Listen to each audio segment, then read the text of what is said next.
Hi, everybody. Welcome back to the Thaddeus Mitchell podcast. Today, I want to talk about how the Bible exposes the Matrix. What is the Matrix?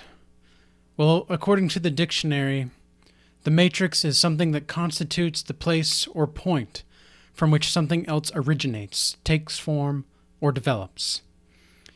In the movie The Matrix, made in 1999, it is said that the Matrix is a system and that there is no escape from it, and that the only possibility for peace is to understand the why of the system.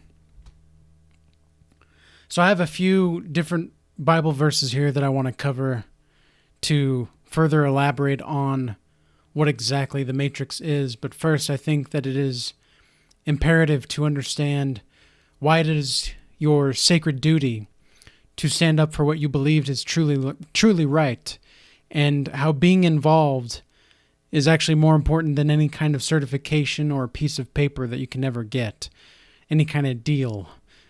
So with that, from 2 Timothy 4:7-8, it says, "I have fought the good fight. I have finished my course. I have kept the faith. Henceforth there is laid up for me a crown of righteousness, which the Lord, the righteous judge, shall give me at that day. And not only me, but unto all of them that also have love for his appearing." So this last bit, this love of his appearing, reminds me of something that Morpheus, who is essentially like the wise sage in The Matrix, this reminds me of something that Morpheus says, where he says, there is a difference between knowing the path and walking the path. In other words, meaning that if you know the path, you may love the appearance of the Lord, but if you walk the path, you will be given a crown of righteousness. But with that crown comes suffering, and the kind of suffering that only truthful knowledge can give. So, of course, not all things are as they seem. So know the difference between walking and talking, basically. And ask and you shall receive. This is another thing that I think we can learn from the Bible about how to expose the Matrix.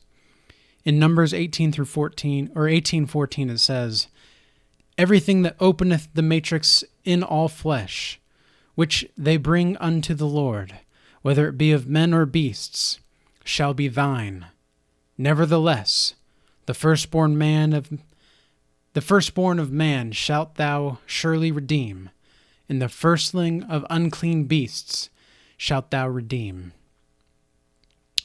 So to me, this is saying redemption may only be possible to those who understand their own why, and how every person is responsible for their own choices.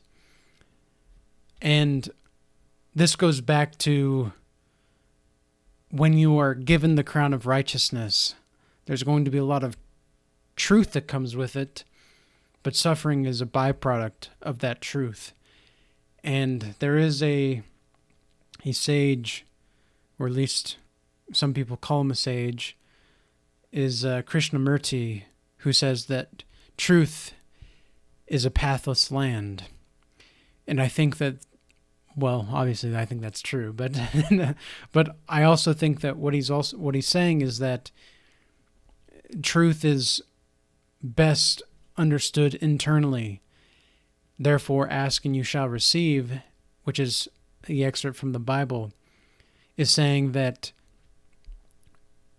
when you ask yourself, that's when the redemption is possible.